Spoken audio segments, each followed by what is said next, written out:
Bom dia a todos. Nós estamos aqui no Instituto de Estudos Avançados da Universidade de São Paulo, no seminário do Observatório da Inovação e Competitividade. Num dia bastante chuvoso, cujo o trânsito da cidade de São Paulo está completamente parado, né? Então talvez a gente tenha alguns assistentes nos carros, ônibus e coisas do gênero aí. Mas nós vamos dar início aqui ao seminário, que hoje tem um tema muito especial, muito interessante. Ao longo do tempo, o Observatório vem desenvolvendo uma série de estudos e análises e discussões sobre engenharia, desenvolvimento tecnológico, do desenvolvimento em geral, e nós vamos hoje continuar nessa linha, né, com o Luiz Bevilacqua. O Bevilacqua, ele é professor emérito da COP. A COP agora tem um nome que eu não consigo decorar, mas enfim. Alberto Luiz Coimbra. Eu fiz mestrado na COP, mas naquela época era só COPs. Não tinha esse nome, mas enfim. Que é, digamos assim, a pós-graduação de engenharia da Universidade Federal do Rio de Janeiro, né? O Bevilacqua foi professor titular lá, e teve uma carreira que passou por órgãos públicos, MCT, Agência Espacial e assim vai, né? CNPq. Ele foi reitor da Universidade Federal do ABC e também, antes de ter a universidade, teve um grupo, um comitê que projetou instituir a universidade, né? Então ele tem uma longa trajetória na academia, digamos assim, na administração pública e na política pública, mas ele também tem um histórico, isso que dá um tempero especial, ele também tem um histórico em atividade privada, em atividades de engenharia em empresas, né? Então, com toda essa bagagem, né, nós vamos discutir sobre engenheiros, doutores e desenvolvimento industrial. Eu vou passar a palavra para o Bevilacqua e peço aos internautas que quiserem se manifestar fazendo perguntas, comentários, etc., que mandem um e-mail para iearesponde@usp.br. iearesponde@usp.br. Como está chovendo, o trânsito da internet talvez demore mais um pouco também, tá? Os elétrons ficam mais preguiçosos e tal. Mas é o seguinte, vocês mandam um e-mail, mas o e-mail não é instantâneo, ele dá uma voltinha, etc., né? E às vezes demora para chegar, tá? Depende de questões do servidor, de envio do servidor que recebe, etc. Tudo isso porque quanto mais cedo vocês enviarem e-mail, maior a chance de a gente receber, tá? Muitas vezes a gente recebe e-mail depois que acabou o seminário, aí não tem muito o que fazer, ok? Então, minha sugestão é que é meio estranho antecipar questões, mas se for o caso, a chance de a gente receber é melhor, ok? Bevilacqua, muito obrigado. Bevilacqua está nesses tempos aqui no IA, tá? Está ajudando aqui, ó, o pessoal do IA com seu brilhantismo. Passo a palavra para você.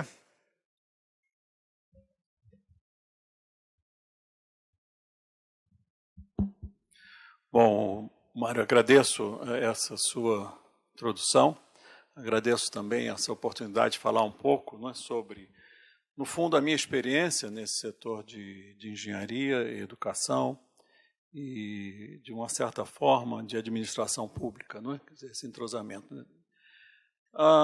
Essa seminário, essa palestra, intitula-se Engenheiros, Doutores de Desenvolvimento, talvez seja um pouco ousado o título, mas o que eu quero apresentar hoje é um pouco da minha experiência passando por essas três áreas em diversas ocasiões, né? Então,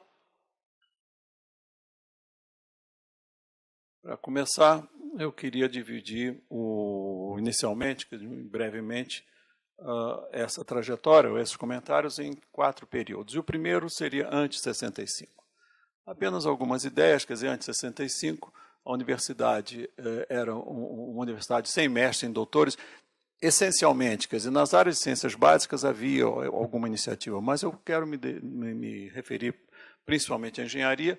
Não havia praticamente mestres nem doutores, não havia pesquisa nas universidades, não é certo? No IPT, aqui em São Paulo, e no INT, no Rio, algumas iniciativas de pesquisa, né, nas áreas de engenharia, e o foco era a engenharia civil, né?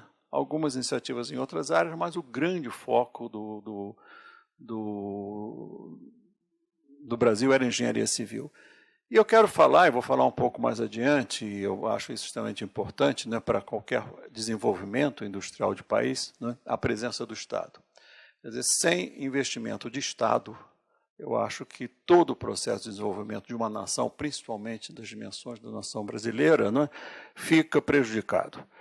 E nessa época, antes dos anos 60, quer dizer, esse período anterior a 65, se a gente pode comentar alguma coisa, houve um certo investimento de Estado em engenharia civil, que foi Brasília. Talvez o objetivo não tenha sido esse, o conceito de investimento de Estado para o desenvolvimento do país da engenharia não tenha sido esse, né? Mas, de qualquer forma, houve grandes recursos, né,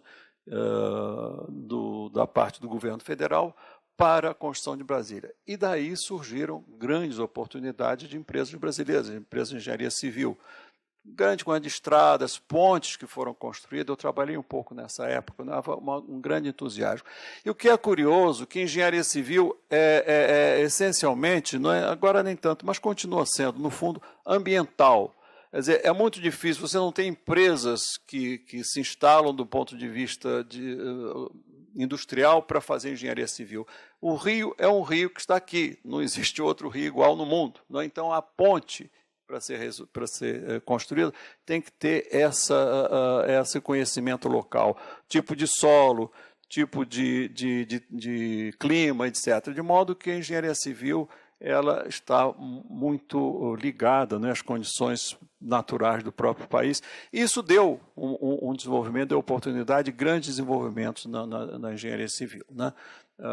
Construção civil, etc. Havia outros tipos de atividade industrial, de mercado, etc., que eu não quero comentar muito agora, pelo menos, mas Brasília foi uma ocasião importante, isso, e também hidrelétricas, né? Foi a época em que se construiu Furnas, etc., e outros grandes barragens, né, que deram essa oportunidade grande de engenharia civil. A mecânica de solos, por exemplo, desenvolveu-se muito no Brasil a partir dessas iniciativas. Bom, depois desse período, né, houve o que aconteceu entre 65 e 90. Aí mudou o panorama, né? Começaram a haver grandes investimentos em pesquisa, né? Houve eu esqueci talvez de falar anteriormente, naquela época de grande investimento em engenharia civil, né? Dos pontos importantes eram publicações. Nessa universidade, ela tinha um grande engenheiro civil, o professor Telêmaco van Langendonck, né? Escreveu grandes obras de engenharia civil, né? E isso, nós não valorizamos essas coisas, porque se a gente fala em Telêmaco van Langendonck, né, as pessoas, quem? A gente precisa preservar essa memória. Talvez na época tenha sido um dos maiores. No Rio tinha o Aderson, o Sidney Santos, mas o Telêmaco tinha uma obra muito importante. Eu falo com muito carinho porque ele esteve na minha banca de livre docência que se fazia naquela época. Foi duro na defesa de tese, mas era uma pessoa extremamente importante, né?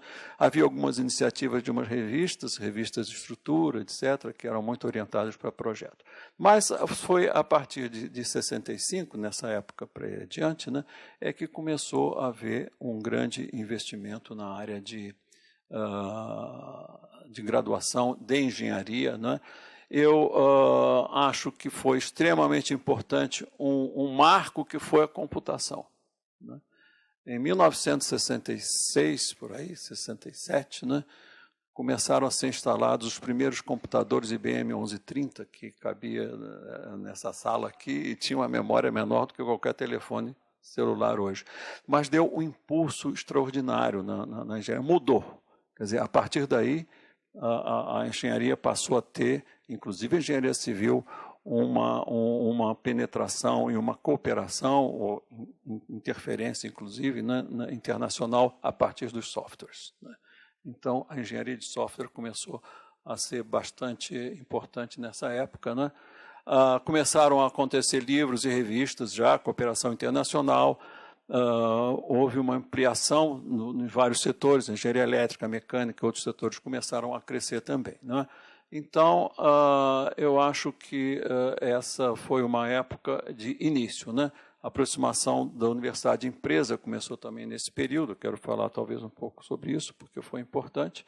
Houve esse poder de investimento do Estado, eu insisto muito sobre isso, porque eu acredito que nenhum país, e eu falo aí em termos de expansão, de dimensão territorial, de população, etc., de importância na presença internacional, pode ter um desenvolvimento completo sem que haja a presença do Estado, né? Vou comentar um pouco mais isso à tarde também. Então, nessa época, começaram o Programa Nuclear Brasileiro. Esse programa nuclear começou a exigir certos investimentos e tecnologias próprias, porque ninguém transfere tecnologia em áreas sensíveis, né? A Marinha investiu muito nessa época, né, no enriquecimento de urânio. Aos engenheiros brasileiros, cooperação com a universidade, essencialmente, inclusive dessa universidade, né, conseguiram desenvolver processos de enriquecimento de urânio, principalmente com as máquinas de concentração de urânio, né? Esse programa nuclear foi de fato importante, né? A indústria de equipamentos de defesa também começou nessa época. Equipamentos de defesa são extremamente importantes também para o desenvolvimento industrial, porque são tecnologias sensíveis. Eu chamo um pouco a atenção nisso, porque o que a gente não pode importar passa a ter uma importância fundamental, e essa importância fundamental ela só pode ser desenvolvida a partir de projetos específicos e muito especiais. Começaram investimentos no programa espacial, computação continua a crescer em termos de máquinas e redes de computação, substituição de importações, né? Isso aconteceu muito na época do governo militar, né, da ditadura militar. Tem lá suas grandes problemas, né, de democracia, etc., mas nessa área de substituição de importações foi importante para alguns desenvolvimentos, e começou a crescer a agroindústria, que eu vou focar um pouquinho mais adiante, que é de uma importância fundamental hoje para o nosso país, né? Então, houve uma grande expansão, né, nessa época, né, até 90. Eu quero falar um pouco de engenharia nuclear, que é uma experiência que eu tive também. Eu quero comentar que essa minha apresentação está um pouco, como já foi dito pelo Mário, tem essa convergência entre universidade e empresa, né? Eu trabalhei na Promon Engenharia, no projeto de Angra 1 e Angra 2, né? E esses projetos eram projetos que eram desenvolvidos Angra 1 com a Westinghouse, Angra 2 com a KWU alemã.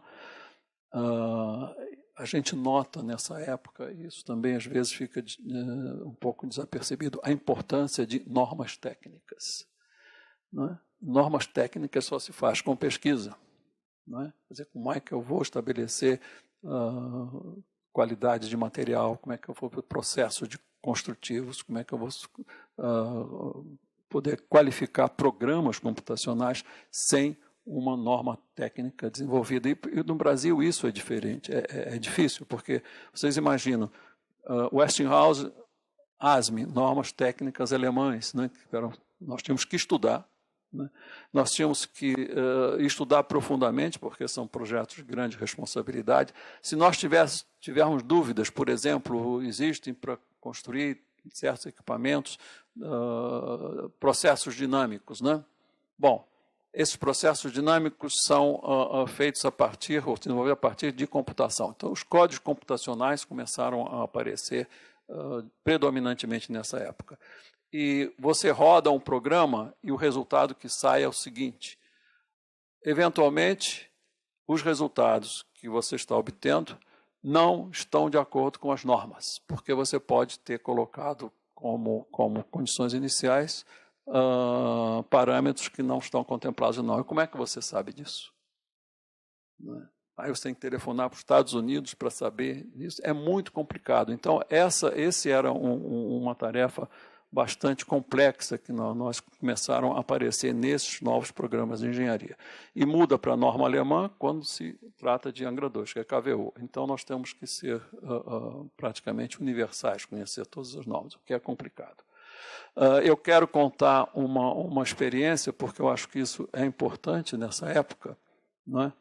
Que eu tive, aliás, duas experiências. A primeira foi quando, logo que eu entrei na Promon, aliás, o diretor, essa universidade tem muita participação nisso tudo que eu estou dizendo, né? O diretor da Promon de engenharia era o Décio Zagotes, né? Nessa época. Ele me puxou para lá e mais umas 10, 12 pessoas para trabalhar no projeto de Angra 1 e Angra 2. Bem, e a primeira reunião que eu tive com os engenheiros de lá, né, tínhamos que resolver um certo problema e eles... eu perguntei, disse, bom, já que vocês estão aqui, eu estava recém-contratado, tenho conhecimento desse tema, alguém tem alguma sugestão? E um deles, que era até um bom engenheiro, levantou o braço e disse, eu tenho. Então diga lá, Sérgio, qual é a sua sugestão? Vamos contratar um consultor estrangeiro. Então, é o medo, né, de enfrentar um problema novo e passar a responsabilidade para outros, para dizer, bom, se resolveu, tudo bem, ele resolve, eu não quero saber de glórias. Se der errado, problema dele, não é um problema meu. Então, essa é uma atitude, certamente não contratando os estrangeiros, a gente enfrentou os problemas, né?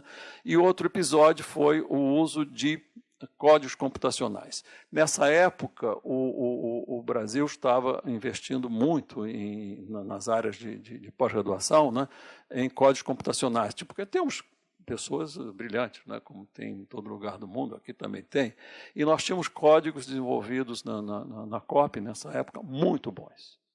E eram melhores do que estava sendo usado, isso já foi na KVU, foi com os alemães. E eu propus, bom, tinha um problema que era preciso, né, resolver, se nós temos, para esse tipo de problema, um código melhor. Então, eu vou usar. Bom, KVU disse, não pode.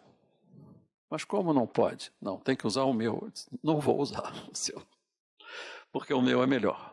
O meu, que é meu, o nosso que nós temos desenvolvido é melhor.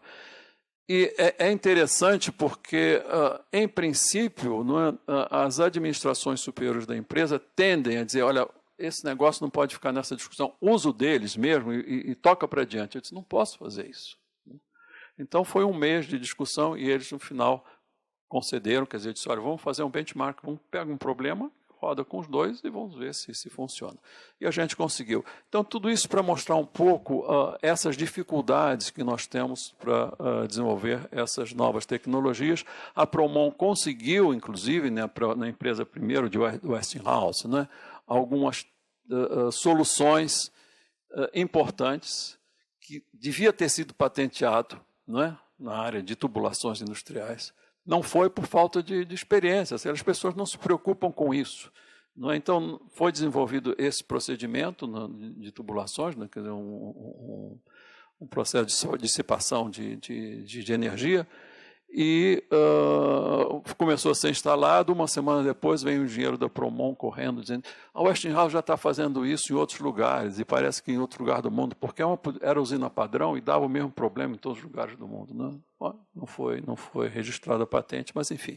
Quer dizer, houve ganhos importantes nessas áreas, né? E, do ponto de vista de engenharia, eu quero também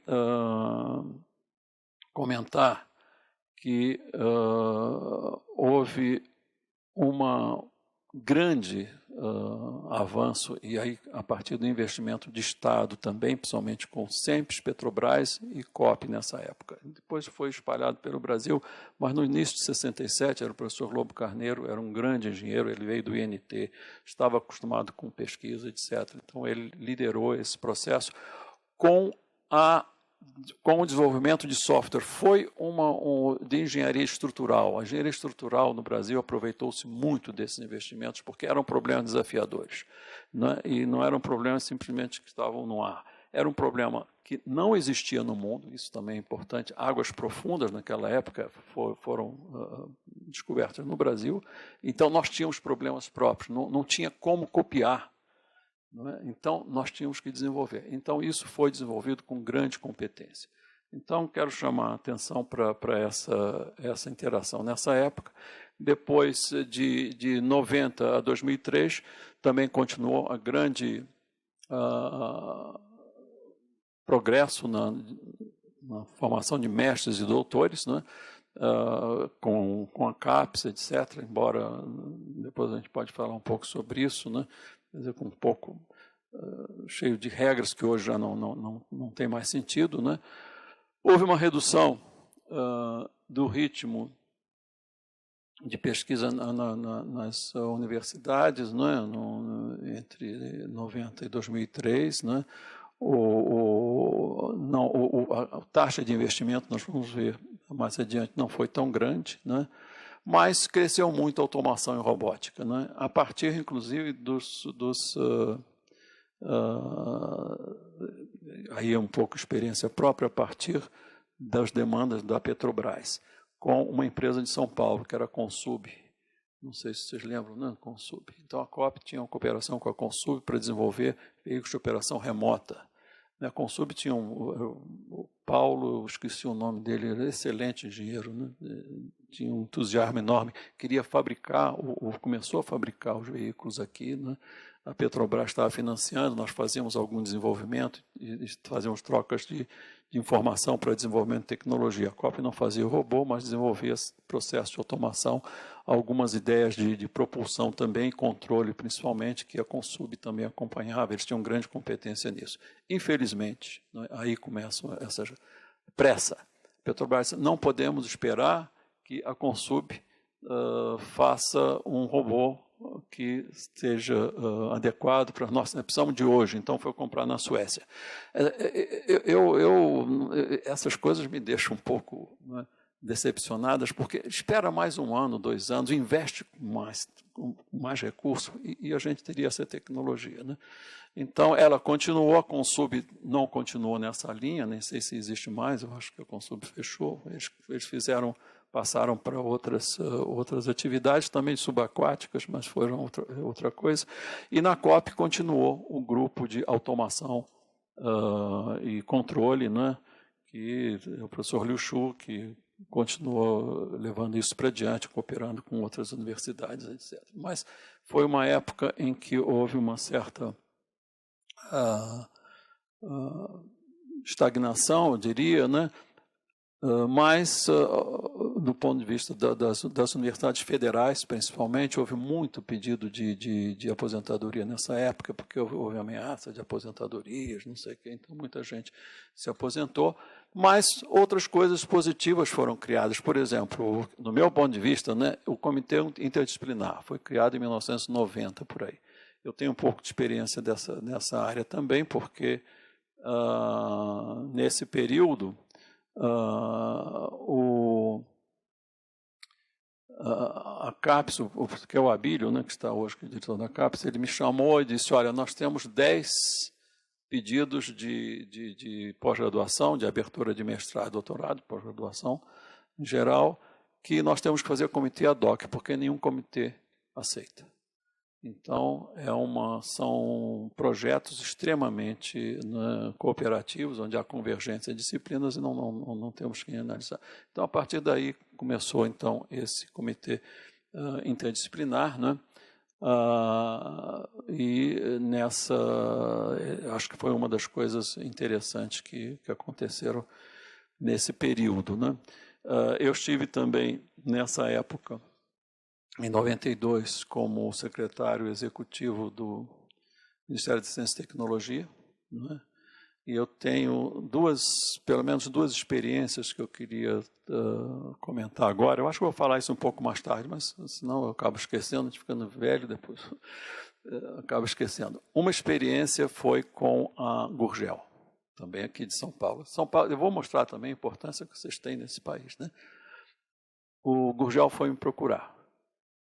Excelente pessoa, disse, olha, me mostrou, eu tenho aqui uma fábrica, não é, de automóveis com uma nova... Ele tinha aquele carrinho Gurgel pequeno, né, mas é um salto tecnológico que eu quero dar. Preciso de recursos da FINEP. Eu queria pedir à FINEP, né, recurso para desenvolver ou financiar parte dessa fábrica, era até no Nordeste, que ele tinha. Ele esteve na Suécia, na Volvo, com consultoria, eles aprovaram, deram sugestões. Bom, eu fiz o que pude, né, mas eu era secretário, não era ministro, né, para ajudar o Gurgel, porque eu acreditava, ele era uma pessoa extremamente entusiasmada, né, e muito, tecnicamente muito competente. O argumento foi o seguinte, naquela época: automóvel é Estados Unidos, Europa e Japão, ninguém mais entra no mercado, é besteira investir nisso. Consequência, ele desistiu, né? Não teve como continuar. A Home também tinha começado, tinha um Home Z, não sei, lembro, né? E ele desistiu. E nós tivemos naquela época a visita dos coreanos, né? Isso foi no início dos anos 90, por aí, a FINEP, né? E ao Ministério de Ciência e Tecnologia, mas eles estavam interessados em FINEP, pessoalmente. Eles ouviram tudo, acharam uma iniciativa muito interessante, só que nós temos algumas diferenças, e a gente está vendo as diferenças. A outra experiência, essa aí, realmente, aí eu tive que, sei lá, me irritar um pouco, foi quando a FINEP, naquela época, né, estava inclinada a recusar um pedido da Embraer para testar o trem de pouso. Ele disse, não é possível. A Embraer está em pleno desenvolvimento. Como é que se nega uma empresa? Não é a Gurgel que vai começar, tá bom? Vocês tinham lá suas dúvidas. Mas essa está em... Aí eu tive que fazer bastante barulho, aí, bom, aí financiaram isso. Mas foi uma época, uma atitude em que não havia, eu acho, um entusiasmo muito pelo desenvolvimento do próprio país, né? E existiu também na época um problema interessante, né, que eu quero mostrar para vocês, que é o seguinte, bom, aí são algumas coisas que aconteceram na época, do ponto de vista agora de consequências na indústria, né? O governo do presidente Collor, né, ele começou com uma inversão de prioridades, quer dizer, o Brasil, na época anterior, que estava estimulado a desenvolver seus próprios produtos, né, com defesa, com programa nuclear, com programa aeroespacial, etc., isso foi substituído por uma competitividade com o exterior, né? O Brasil abre as portas para ser competitivo com empresas de fora. Vamos perder. É muito difícil. Como é que você vai competir com empresas com grande experiência e nós com pouca experiência? Então, aqui em frente, nós temos esse grande engenheiro, Mindlin, né? Metal Leve, faliu. Acabou, era uma empresa com grande projeção no futuro. Tinha, inclusive, departamento de pesquisa nos Estados Unidos, eles abriram lá para aproveitar conhecimento e tudo. Então, entre elas e várias outras, né, foram fechadas, né? Eu cito aí algumas, né? Tem bom, foi a Metal Leve, a Engesa fechou, né? Bom, Biobras também fechou na área de agrícola, né? Quer dizer, foi um período muito difícil. O período seguinte, que foi o Fernando Henrique Cardoso, ele não foi tão drástico, mas também não houve um grande estímulo para nessas áreas, né? E começou a haver, e eu quero também comentar isso, um grande atração para o mercado financeiro, né, a partir de processos inflacionários, daquele overnight.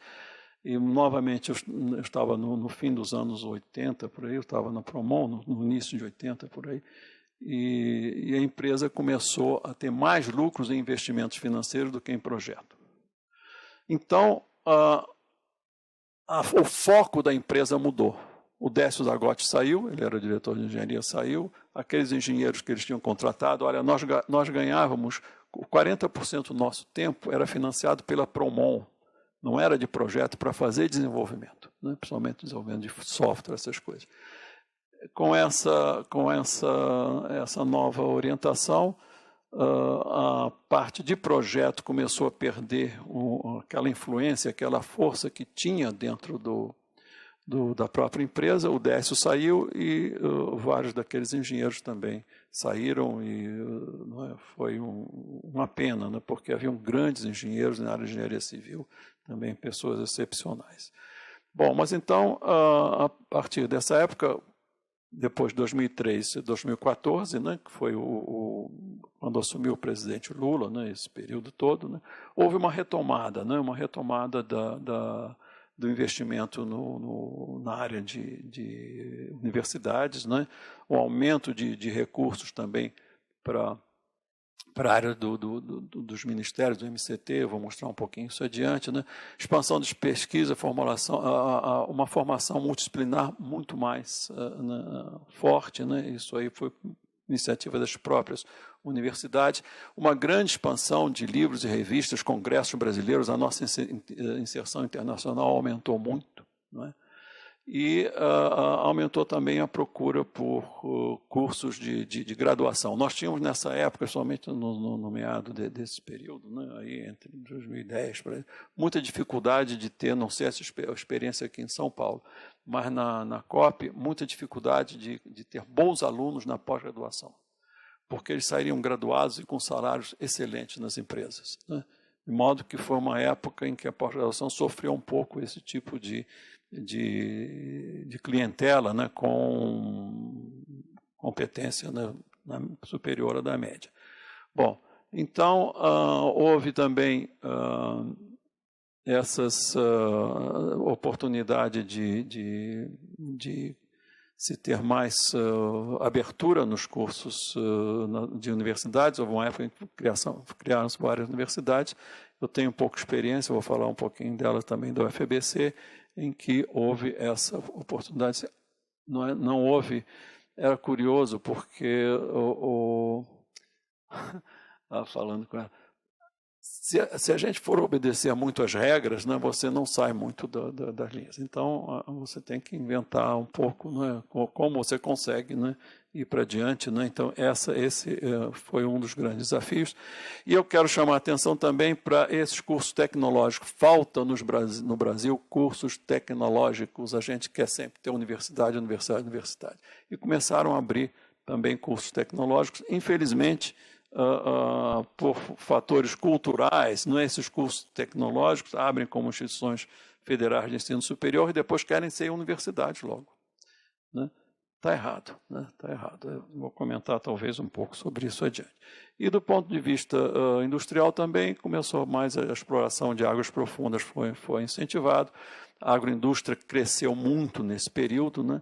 A indústria naval também, expansão do sistema de energia, né? Retomada da indústria de defesa um pouco. Né? E a comunicação. É interessante que o problema esse que, de uma certa forma, tem uma vertente prejudicial, que é uma ênfase muito grande no mercado financeiro, deu oportunidades para a indústria eletroeletrônica, principalmente de comunicação, de informatização, crescer muito rápido no Brasil. Né? Quer dizer, todo o sistema bancário, né, ele teve uma automação no Brasil adiante, né, de outros países que funcionavam de uma maneira mais tradicional. Né? Bom, mas, de qualquer forma, o mercado financeiro começou digamos, se reforçou, quer dizer, passa a ser uma importante atividade aqui no Brasil, não é? E ele orienta, não é, a preferência de alunos, principalmente nas áreas de engenharia, para os sistemas, para outros tipos de formação. Né? Então, esse foi esse último período, e agora eu quero falar um pouco, esse foi um pouco do histórico, né? Dizer, nessa época eu tive também uma experiência na Agência Espacial Brasileira, né, que foi curta, foi de 2003 até 2004. Foram 2 anos. E é curioso também, eu vou aproveitar e falar um pouquinho dessas coisas, porque é interessante. Logo depois que eu tomei posse, me telefona o engenheiro da NASA responsável pela Estação Internacional. Não se lembra, né? Estação Espacial Internacional, o Brasil fazia parte. Então, deu os parabéns pela sua nova posição, etc. E por falar nisso, quanto é que vocês vão mandar para a Estação Espacial? Antes disso, eu tinha conversado com o Petrônio, que era do INPE, que era o responsável por isso. O Petrônio, que era uma excelente pessoa, grande. Você tem que prometer 60 milhões. Eu digo, o quê, Petrônio? 60 milhões? Eu não tenho, eu tenho 100, como é que eu vou botar 60 para a espacial? Jamais. Você então vai acabar com o nosso programa, nós não vamos interagir mais. Lamento, Petrônio, eu não vou botar 60 milhões. Quer dizer, não é absurdo. Então, telefone. Quando ele me telefonou, eu disse, quanto é que eu vou botar? 2 milhões. Sabe o que ele me disse? Pela primeira vez alguém me diz a verdade. Porque ele sabe, se eu disser 60 milhões, esse sujeito é maluco, porque os orçamentos são públicos. Então ele não pode, esse sujeito não pode fazer isso, vai ser uma loucura. E ele concordou, não fechou nada, isso é o contrário, ele disse, tá bom, então em vez de dar o dinheiro, nós temos certos equipamentos para a estação espacial que vocês podem fabricar. Quer dizer, além disso, nós gastamos o dinheiro aqui mesmo e transferimos para ela, para a espacial, essas estantes de acomodar equipamentos, coisas simples, né? Mas, enfim, é o que a gente podia. Então, foi um período difícil, né? Havia... Bom, aí são detalhes que não interessam. Eu acabei, acabei saindo por motivos lá de discordância com o ministro, né? Eu acho que o nosso programa espacial tem um defeito básico também, né? Quer dizer, nós temos a Agência Espacial, nós temos o INPE, que é outra coisa, e nós temos o Ministério de Ciência e Tecnologia e tem a Aeronáutica. Eu vou falar um pouquinho disso mais adiante, então talvez deixe para lá, mais para adiante. Bom, o Brasil em desenvolvimento. O que é o Brasil? Isso aí é agora de 2017. De acordo com o Fundo Monetário Internacional, o Brasil está como a 8ª economia do mundo. Então, não é desprezível, não é um país que, digamos, marginal, não é? Tem um peso grande no contexto internacional, né? Então, isso é importante. O nosso PIB, né, ele tem aumentado. Né? Teve um período muito baixo até os anos 90, depois subiu um pouquinho, estacionou, e nos últimos 10, 15 anos subiu bastante. Quer dizer, é um país que está descendo, né, nos últimos 3 anos. Mas teve uma época, ainda continua alto, mas teve uma época bastante favorável. O PIB per capita também continua subindo, com alguns patamares de um pouco de estagnação, mas em média ele está subindo bastante bem, né? Então isso significa que o Brasil tem presença, né? Aqui também são evolução da receita líquida, né? Também das indústrias, né? Então, a atividade industrial também tem crescido. É curioso, você vê que em 2009 dá aquele baixo, né, que era aquela crise internacional. Então, são parâmetros positivos. Eu acho que há referências positivas sobre o país, né? Bens e serviços, exportação e importação. Nós tivemos um período em que a exportação superou, agora desde uns anos está um pouquinho inferior. As importações estão maiores do que as exportações, mas, enfim, então um certo equilíbrio, né? E aí a participação da indústria agropecuária. Eu acho que isso é extremamente importante. Quer dizer, o Brasil, talvez a próxima é melhor, o Brasil sobrevive hoje, quer dizer, que a partir desses investimentos na indústria agropecuária, né? É importante. O que está sustentando a nossa balança, né, é a indústria agropecuária, não é o agribusiness, não é a indústria, não é? Já desde uns anos para cá, vocês podem ver aí, esse cinzento para baixo é a diferença, quer dizer, a importação está suplantando as exportações, enquanto o verdinho é tudo na área está positivo, as exportações superam a importação, então o agribusiness é extremamente importante para o país, né? Tem uma história, eu gosto de contar histórias, Mário, não sei se... Uma história interessante, porque são curiosidades na área espacial, né? Israel me procurou quando eu estava lá e queriam fazer alguns lançamentos de Alcântara. Não eram mísseis, não. Eram lançadores, né, de satélites, porque é uma região muito favorável para o lançamento, de redução de combustível, etc. E eu fazia uma proposta muito boa, pagamos tudo, né, nós, inclusive algumas tecnologias vocês podem absorver, etc. Uma proposta excelente, está bom, está aprovado. Então, uma semana depois, o Itamaraty me telefona, para tudo. Eu disse, para, mas por que parar o projeto? Não, para. Alguns países árabes souberam disso e já mandaram a seguinte notícia: vamos parar de importar frango e alimentos do Brasil. E a gente não pode viver sem isso. Então, por ordem superior, nós tivemos que cancelar. O representante de Israel ele achou muita graça, ele disse, não, eu já esperava um pouco por isso. Mas enfim, foi bastante interessante, né? A proposta, os russos queriam fazer também, mas os russos eram o contrário, vocês pagam tudo, a gente só faz o lançamento. Eu disse, não, assim não dá. Bom, uma coisa interessante, se a gente for examinar um pouco qual é essas receitas que nós temos, então vocês veem em primeiro lugar aí minério, né?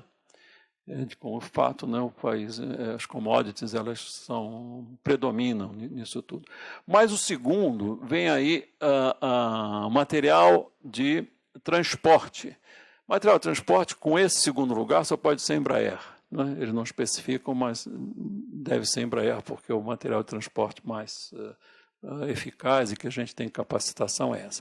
E depois começa a ver a parte de agribusiness, exportação de carne, exportação de café, de frutas, etc., que somados vão dar, não é, mais do que todos. Mas todo o resto relativo à parte, por exemplo, industrial, não é, a participação é muito pequena, né?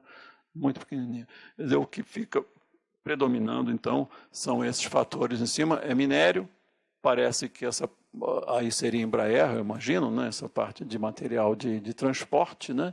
E o agribusiness, né? O resto tem pouco significado ainda no país, né? Bom, ao lado disso, um dos fatores interessantes que sempre se cuida, bom, mas está bem, grandes desenvolvimentos, de uma certa forma, quais são os registros de patentes? Aí nós temos o mal, né? Aqui do lado esquerdo são registros de patentes, os laranjas são registros de patentes no Brasil, mas de empresas estrangeiras, quer dizer, de tecnologia externa, né? Então, é grande, maior que da Itália. Aqui da direita da Itália, não adianta pegar Estados Unidos, Inglaterra, Alemanha, porque aí a diferença... Vamos pegar a Itália, né, que é um país desenvolvido, etc., mas mais modesto. Então, se comparando com a Itália, o verdinho é tecnologia italiana, né? Registro na Itália, tecnologia italiana, e o preto é um registro o preto de residente, desculpe, né? E o verde são patentes da Itália, né, registradas no exterior. Então, é interessante observar essa diferença, e nós não temos ali, quer dizer, temos mais registros de patentes até que a Itália, de acordo com esse World Intellectual Property Organization, mas são patentes que vêm do exterior. Eu quero chamar a atenção, isso foi uma coisa à parte, mas vocês reparam que nesse período de 2001 ou 2005, por aí, não é, houve uma grande redução de patentes de residentes, né, italianos registrados. Isso é o governo Berlusconi. Eu não sou da área, mas quem tem interesse, talvez, nessa parte socioeconômica, se isso tem alguma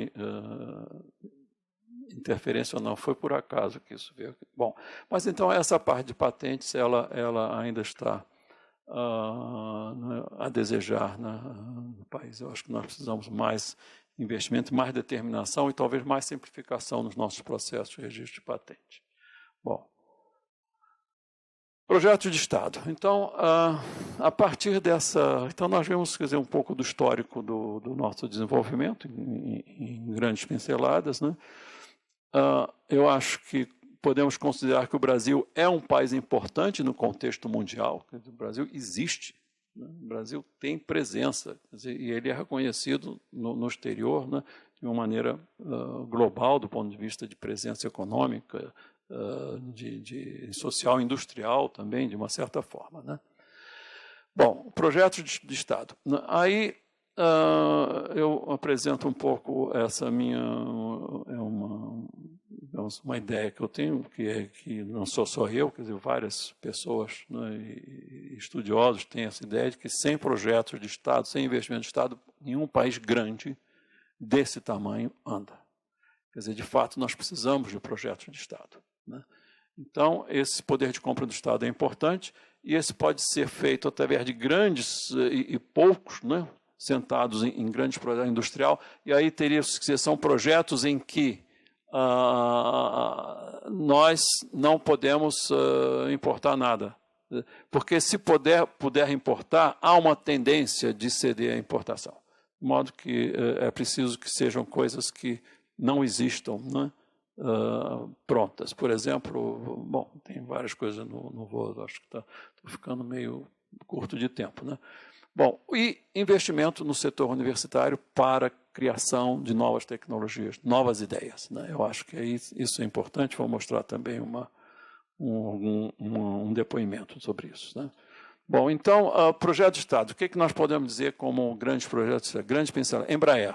Por que a Embraer também deu esse salto? Primeiro, começou com uma estatal pequena. Segundo, quando se passou para uma iniciativa privada, houve encomendas do Estado para a área de defesa. Em primeiro lugar, com cooperação com a Itália, né?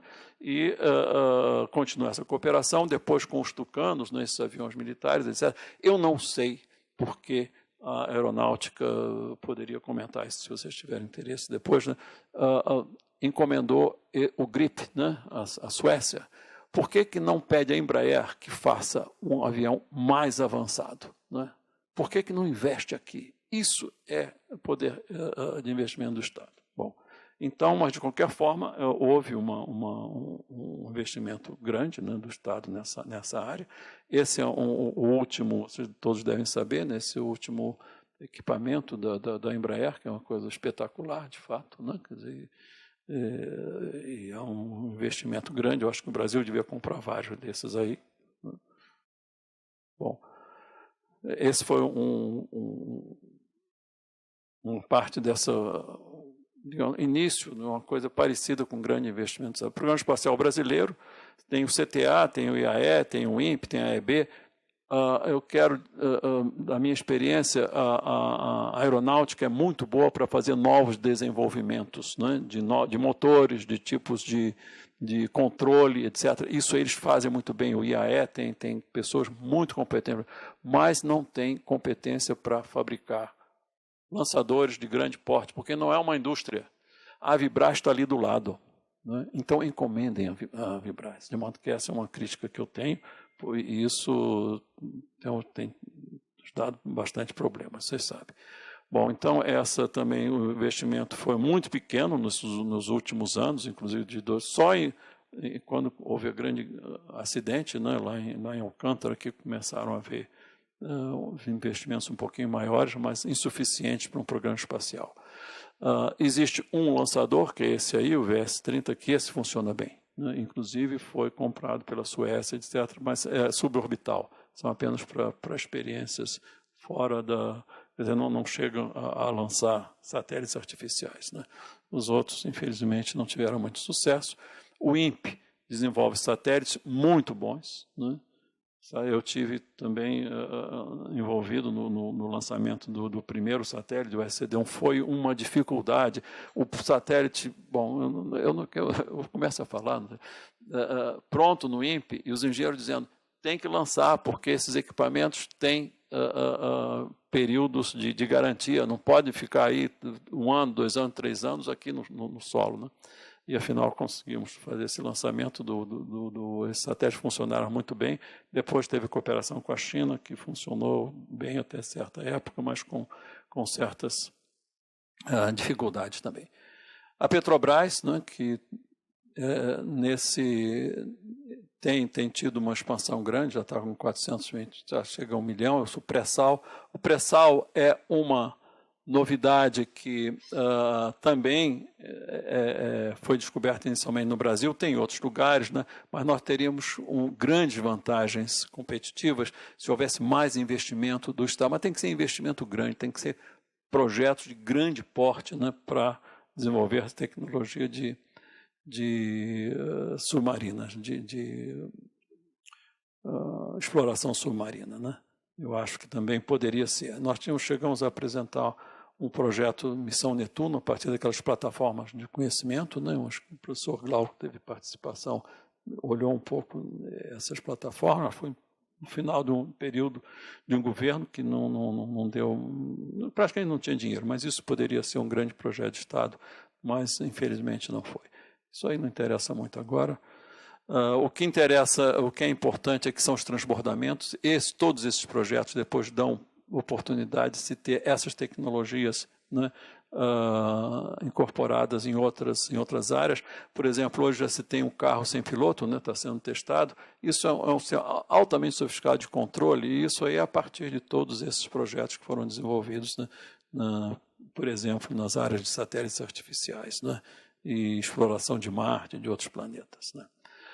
Bom, eu quero falar agora, então, universidades públicas, institutos de pesquisa, né, e são financiamentos de projetos de alto risco. Eu acho que as universidades, isso também é um fator importante. Eu acho que o Estado tem que entrar fortemente nessa, e continua, como tem investido, mas cada vez mais no setor de universidades públicas, né?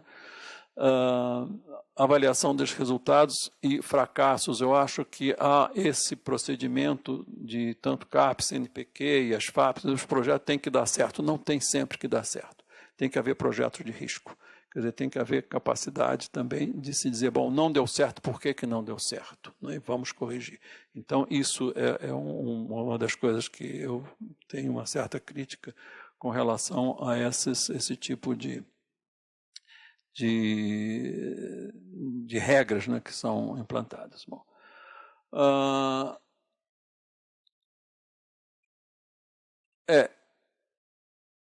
isso aqui é um depoimento dessa senhora que ela estava foi um período de uns 8 anos atrás, né, no chanceler da Universidade de São Francisco, da Califórnia, em São Francisco, né? Então, é um depoimento que é isso que a gente vê como é que os outros fazem em princípio, né? Tem que investir em universidade e em pesquisa básica, inclusive, que ela diz aí. Porque se não houver um forte investimento em pesquisa básica, né, nós vamos acabar perdendo muita coisa de possibilidades futuras, né? E eu quero também chamar a atenção, porque nós estamos num mundo em grande reviravoltas, né, inclusive com essa eleição do presidente Trump nos Estados Unidos, e esse rapaz, esse Félix, como é que se chama? Eu podia ter trazido meus óculos, né? Não, esse Julius Klein, né? O David Scharfenberg é repórter do Globo, quer dizer, o Globo lá de Boston, né? E o Julius Klein é editor dessa American Affairs. Ele se formou em Harvard em 2008, tem um grande...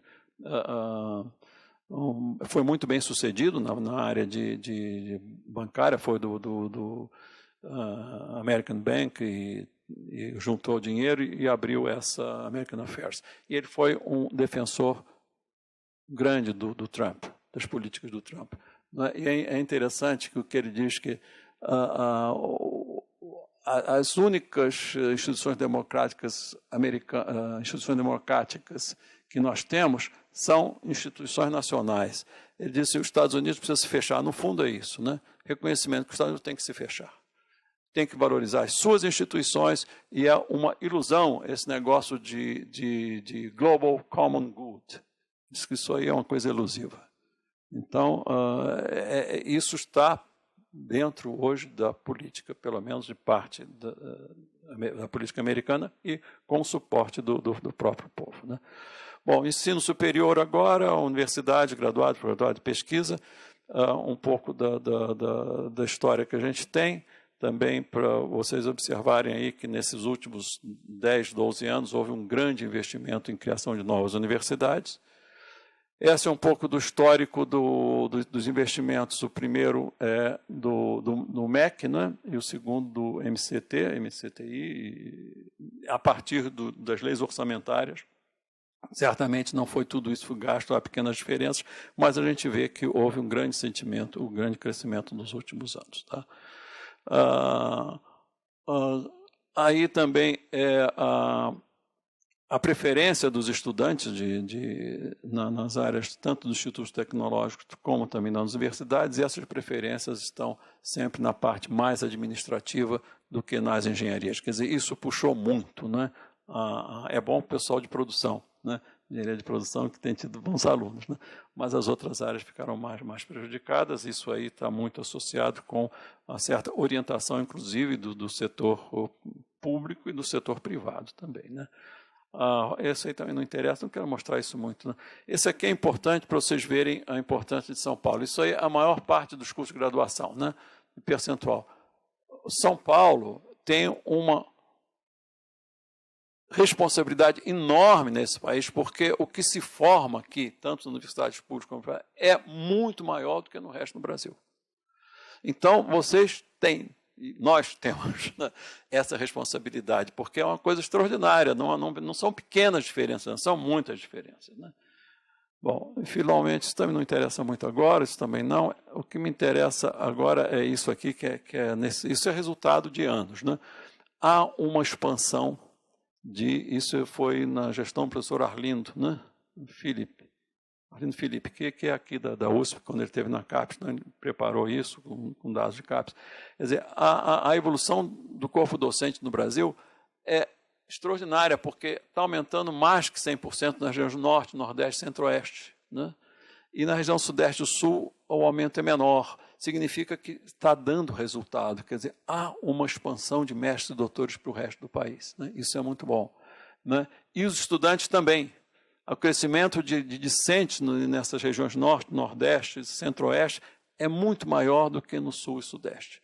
De modo que está havendo um maior equilíbrio de conhecimento no Brasil, que eu acho que é extremamente importante. Então, tem coisas bastante positivas acontecendo, né? A parte de publicação, também temos as nossas publicações científicas estão crescendo, que significa o vigor, né, na nossa participação no mundo. Estamos em 18º, 15º país aí, como é que pode parecer, né, dependendo do critério, né? Então, o Brasil tem essa presença também científica no mundo, né? Nós temos agora que olhar um pouco para o futuro. Nova universidade. Mais uns 10 minutos, pode ser. Nova universidade. Nós vivemos dentro de um novo contexto, né? São novas demandas, novas identidades, novas missões, novas profissões, novo tudo, porque o engenheiro que se forma hoje não sabe o que vai encontrar daqui a 5 anos, né?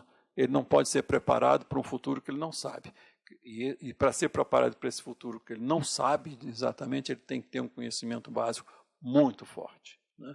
E capacidade de inovação, capacidade de enfrentar novos problemas. Então, isso precisa ser visto nas nossas universidades. Existem duas condições importantes que aconteceram nos últimos anos: capacidade de observação, a gente consegue olhar hoje tudo, até um átomo, até o que está acontecendo numa galáxia, né? Capacidade de computação, ela está aumentando a cada dia. Em 1970, 80, havia uma previsão seguinte: daqui a 10 anos chegaremos ao limite, a capacidade de computação vai parar. Não parou. Não parou e continua crescendo, né? De modo que são esses, observação e computação, acho que são dois pilares importantes que estão levando para diante o mundo, né? Outras inovações, tanto da parte de automação, que vai estar e vai trazer mais revoluções, essa impressão 3D, né? Daí, os estudantes que saíram há 10 anos atrás não sabiam que isso existia, né? Então, como é que lida com essas coisas, né? Motores biológicos, motores de proteína, né? São coisas extraordinárias que se consegue fazer hoje, né? Então, isso exige engenharia, existe física, existe química, exige até matemática, existe computação, né? Bom, então o que os estudantes querem? Isso aí é feito pela OECD. Os estudantes querem, em primeiro lugar, cursos em que eles possam entrar no mercado de trabalho, em primeiro lugar, né? Cursos que têm essa face, isso mais nas áreas de engenharia que eu digo, que tem uma vertente profissionalizante e uma outra percepção desses estudantes é o seguinte: queremos cursos online. E o que está crescendo, massive online open courses, né? Então, isso está crescendo de uma maneira extraordinária. Essa universidade está fazendo isso em vários setores, né? Tem desenvolvido bastante esse tipo de coisa. E outras, digamos, desejos, né, com menor intensidade, como a internacionalização, etc., né? Mas, enfim, a universidade vai mudar. O papel dos estudantes, né, na universidade é muito importante, né? Eu acho que nós recorremos pouco aos jovens. Os jovens têm grandes ideias e com a facilidade de informação hoje, né, é uma coisa extraordinária. De modo que é preciso uma integração maior dos jovens no processo de educação da universidade. Eles têm que participar mais disso, né? Então, há um grande impacto, né, nas universidades. As universidades nossas, elas são absolutamente, digamos, reagem, né, a qualquer modificação. Não é só aqui, não, no mundo inteiro, né? A universidade é muito conservadora. Então, certas coisas são muito difíceis de serem implantadas, né? Inclusive, consegue-se, eu vou mostrar um pouquinho, dois slides com relação ao FABC, a gente consegue quando começa do zero, né? Aí você consegue ter essas novas ideias, mas existem algumas coisas que eu acho que são urgentes e muito importantes. Falo na área de engenharia e pode ser até estendida a outras, talvez. Professores conferencistas, profissionais competentes. As nossas engenharias estão morrendo, se é que a gente quer formar também profissionais. Se eu quero fazer, digamos, dar uma disciplina de pontes ou órgãos de máquinas, né, ou engenharia aeroespacial, não é no livro que a gente aprende isso. A gente aprende fazendo e tem que continuar fazendo, de modo que é preciso que a universidade aceite professores conferencistas tempo parcial. Essa coisa de migrar o conceito de tempo integral, de dedicação exclusiva para todo o corpo docente, inclusive das áreas de engenharia, é errado. Vocês imaginem se os hospitais universitários saíssem, né? Não se pode ter mais médico treinando em hospital, porque tem médico que faz parte da universidade, do corpo universitário, que não é tempo parcial, que não é tempo integral. Não pode, né? Então, é extremamente importante, né? Segundo, racionalizar o sistema de avaliação e promoção. Nós estamos indo para o buraco, né, em grande parte porque a avaliação e promoção caiu numa armadilha, né? Então, são coisas que a gente pode fazer, são coisas pequenas, talvez, né, mas que ainda podem ser feitas. As outras que estão citadas aí, admissão à universidade não a um curso, porque não existe praticamente universidade no Brasil, né? Acho que eles sabem disso. Existem conjuntos, já falei com o professor Carlos, existem, são uma reunião de várias escolas, mas não universidade. Universidade tem outro tipo de atitude, né? Tem outro tipo de atração de estudantes. Ele tem que entrar para a universidade e não para um instituto. Bom, então, esse é um outro ponto. Aqui para falar da Universidade Federal do ABC, não é? Ela tem tido bastante sucesso, é uma das melhores, né, classificada em termos de produção científica, e há pouco tempo, há uns 2 semanas atrás, a partir de uma classificação do Times Higher Education na Inglaterra, ela está como a 18ª melhor do mundo das universidades criadas desde 2000. De modo que nós podemos, quer dizer, existe uma capacidade instalada em que a gente pode realmente, podemos nos destacar, né, no cenário internacional. Bom, aqui um pouco de substrato cultural, eu quero falar rapidamente sobre isso, que, em geral eu falo mais do que preciso, né? mas é extremamente importante que a gente leve em consideração que no Brasil, aliás, em todo o mundo, mais a questão cultural é fundamental. Então, falta de autoconfiança. Nós não temos coragem de enfrentar novos problemas. A nossa educação não valoriza esse tipo de atividade. O estudante entra na universidade, ele sabe certinho o que vai fazer, ele não arrisca nada. Então, é preciso ter esse empreendedorismo desde o início. Isso tem que acabar. Isolacionismo, intramuros, autodestruição, complexo de inferioridade. A gente acha que faz aqui não presta. Não é? Eu exagero um pouco, mas de propósito. Né? Nós não nos comunicamos. Nós temos mais comunicação com o exterior do que entre nós mesmos. Não é? Nós não nos valorizamos. Então, fica difícil dos outros até valorizarem. Né? Diploma versus competência. Aqui o que se valoriza é o diploma, não é a competência. Você, para ser promovido, você tem que apresentar um diploma, não importa muito onde foi. Aí você tem os seus salários aumentados. Competência não se avalia, né? De modo que é uma outra questão extremamente importante que precisa ser mudada. Né? Avaliação de competência e desempenho via regras e tabelas, isso nas universidades também não pode acontecer, isso eu acho que nos está levando para o buraco. E falta o conceito de internacionalização. Vou mostrar isso para você. Isso é na UFRJ. Para você ser promovido na UFRJ, eu espero que aqui seja diferente. Tem que preencher esses pontinhos todos. Então, as pessoas são promovidas a partir de ponto. Você participou da banca de um aluno de iniciação científica, então tem 2 pontos. De mestrado, aí tem 3 pontos. Passou a banca de doutorado. Se for orientador, tem tantos. Orientador, publicou em jornal, tem uns pontinhos. Numa revista, tem outros. Não pode, quer dizer, não é assim que se avalia o desempenho de professores. E se continuar assim, eu acho que isso será um desastre total. É uma rota para a mediocridade, como chamei. Internacionalização. Isso eu quero que...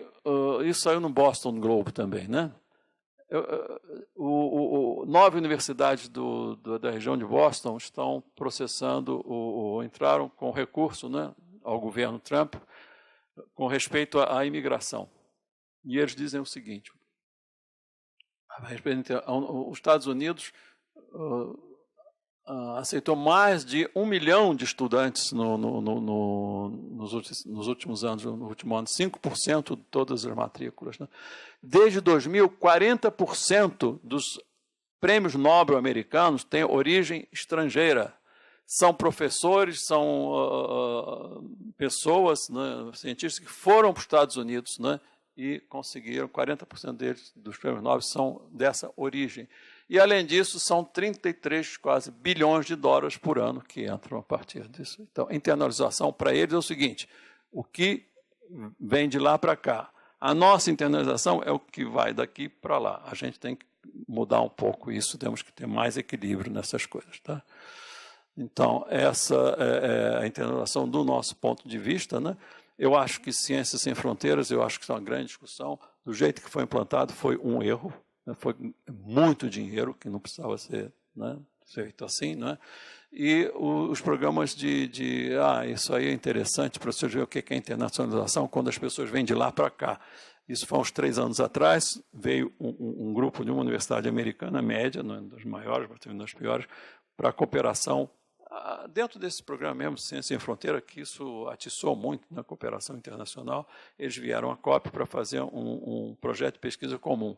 Proposta deles, para-choque de carro e carrinho de criança, para melhorar o desempenho. Bom, pode ser coisa importante, mas eu acho que uma universidade, né, quer dizer, como prioridade de cooperação, está um pouco fora das nossas digamos, prioridades. Né? Mas é assim que eles... Bom, mas eu vou pular um pouco isso aqui que a gente está falando. Mas existem qualidades também. É um povo muito criativo. Temos tolerância, temos capacidade de sobrevivência e recuperação. Isso é uma coisa importante, né, para nós, principalmente nesses tempos que a gente vive. Né? Facilidade de integração com outros povos também, bom humor e arte, né? Isso são coisas importantes. E tem também essa questão da jabuticaba, que diziam que jabuticaba só dá no Brasil, né? E isso era usado até de um modo depreciativo. Essa ideia é como jabuticaba, só dá no Brasil. Só que hoje a China está importando. Estamos importando pés de jabuticabas inteiros para a China. Não sei se sabem disso. Eles estão importando. O transporte disso é uma coisa fantástica. Então a China vai ter jabuticaba também. Singularidades.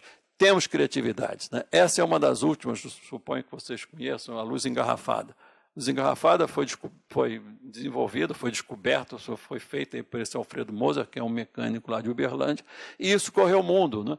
E esse senhor Shelter, né, que usou isso nas Filipinas, quando houve grandes inundações lá, né, para casas menores, né, ele disse que esse homem devia ganhar o prêmio Nobel, porque ele salvou milhares de pessoas aqui. A nossa indústria devia aproveitar isso e desenvolver, né, por que isso acontece? Por que ele aumenta a capacidade de iluminação a partir da adição de certos componentes na água de uma garrafa PET, né, e põe o gargalo fora do telhado? Né? Isso já devia estar industrializado com o patente desse homem. E tem várias outras que eu não vou falar aí, desde o avião até a abreugrafia, uma coisa que a gente esquece, foi inventado por Manuel de Abreu, né, um médico brasileiro, e tantas outras coisas. Né.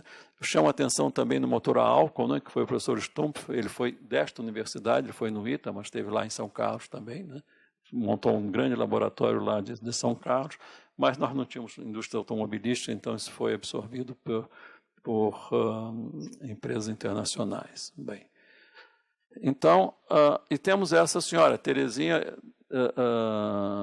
isso não é brincadeira não, Terezinha Beatriz Alves Zorovitch. Bem, ela inventou um escorredor e patenteou um escorredor de arroz. Quer dizer, isso pode ser feito por qualquer um de nós, é um povo criativo, né? Depois, talvez... Agora, eu quero fazer umas considerações finais e umas propostas. Não adianta eu ficar falando aqui, uma experiência que, enfim...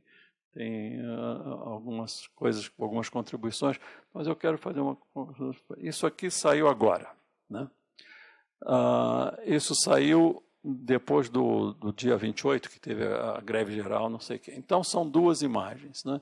Quer dizer, a mesma imagem, uma distribuída pela Reuters e outra pela Folha de São Paulo.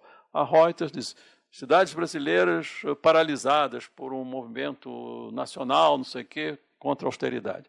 E a Folha de São Paulo. Pequenos grupos fecham estradas e ruas. Essas são duas visões. Então, eu quero chamar a atenção disso, porque eu acho que, e aqui eu vou propor esse desafio para vocês, eu acho que nós podemos fazer alguma coisa. Né? Em 1983, né, no governo Reagan, a educação americana estava indo para o brejo. Então, ele convocou alguns cientistas e professores, etc., para ver o que podia ser feito. Então, eles escreveram um livrinho que é A Nation at Risk, 1983. E logo no início, na segunda ou terceira página, tem esse comentário aí. Se alguma nação não amistosa tentasse interferir no processo educacional americano, isso poderia se configurar num ato de guerra. Quer dizer a interferência, se houvesse interferência externa, aqui, de uma nação não amistosa, isso justificaria uma declaração de guerra. Bom, então, é uma visão que vem de fora. Então, eu proponho o seguinte, o Brasil visto de fora. Então, se uma potência estrangeira, não inamistosa, quisesse impor ao Brasil um estado medíocre de desenvolvimento, o que ele faria? Faria intervenção alguma, ou não faria intervenção, deixando progredir o atual estado de coisas? Não, deixa como está, porque não precisa. Ou tentaria destruir os pilares que sustentariam o nosso desenvolvimento. Quais seriam esses pilares fundamentais? Quais seriam os alvos de suas ações e como os atingiria? O que eu quero dizer com isso é o seguinte, vamos tentar fazer um Brasil visto de fora. Isso é um desafio, inclusive, para pessoas que estejam interessadas na parte de desenvolvimento, porque a gente diz o que nós precisamos fazer para nos fortificar. Então, vamos fazer de conta que eu sou o meu inimigo. O que eu preciso fazer para destruir? É uma outra visão, e isso pode nos dar dicas bastante interessantes. E aí são várias perguntas que podem surgir sobre isso. O primeiro é essa. A Amazônia pode continuar a ser, dada a importância que ela tem, não é, inclusive para a preservação do planeta Terra, ela pode ser continuar a ser administrada pelo Brasil?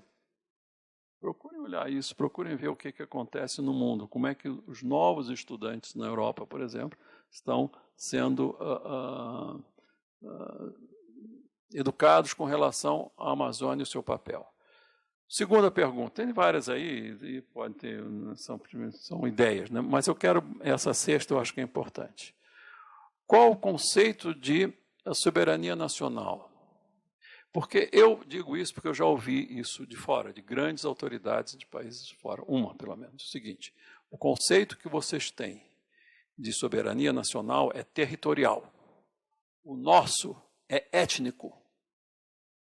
O que ele estava me dizendo é o seguinte, quem é independente no Brasil são as nações indígenas, viu? Aquilo não é Brasil. Então, é um país visto de fora. Quer dizer, vamos olhar um pouco um país visto de fora e ver com essa visão quais são os pontos que nós podemos levar adiante, né? Então, eu acho que, não sei se isso já foi feito, mas eu pelo menos nunca vi. Eu sempre vi projetos e análises a partir de dentro. Eu quero ver o negativo disso, né? Como é que seria. Prestação de contas para o povo. Essa é uma outra coisa que é interessante. Nós fazemos vários relatórios, né? Para a CAPES, para a CNPq, para a própria universidade. Mas a universidade pública não é grátis, não. Eu sei que vamos jogar um monte de pedra, mas não é grátis, não existe nada grátis, é o povo que paga. Então, nós nunca prestamos atenção e nem nunca prestamos contas mais diretamente ao povo, porque ele nem sabe, às vezes, que está pagando isso. Então, a minha proposta é isso. É fazer alguma coisa que possa ser uma prestação de contas. Eu acho que a gente precisa ir um pouco mais ao povo, e aí seria uma coisa desse tipo. Eu acho que a USP talvez pudesse começar, com outras universidades, vamos fazer um pequeno livro, um livro hoje é difícil, mas um site, né? O que cada um pode descrever daquilo que ele faz, né, para que seja entendido pela população. Não é um artigo técnico, mas é para que o povo possa ir nesse site e dizer, olha, eu estou financiando isso, que coisa boa, né? Então, isso seria um novo currículo. Então, chamo de currículo Horowitz, em homenagem àquela senhora. É preciso que isso seja importante para nós prestarmos essa nossa a conta, né, a própria população, e ter mais apoio da população às nossas atividades. Então, com isso eu termino. Eu acho que surfar é um modo correto de passar por uma onda de choque. Nós estamos passando por uma onda de choque, eu acho que isso não há dúvida. E para passar uma onda de choque não é nadar, não. O surfar não é um novo modelo de natação, não é diferente, precisa até de uma prancha. Então, quero agradecer essa atenção, desculpe pelo tempo que eu levei para isso, né? E estou à disposição de qualquer pergunta, se for o caso. Obrigado. Obrigado, Bevilacqua. Bom, vamos abrir para os presentes e para os internautas. Alguém queria fazer um comentário, alguma pergunta? Deixa eu... Peraí.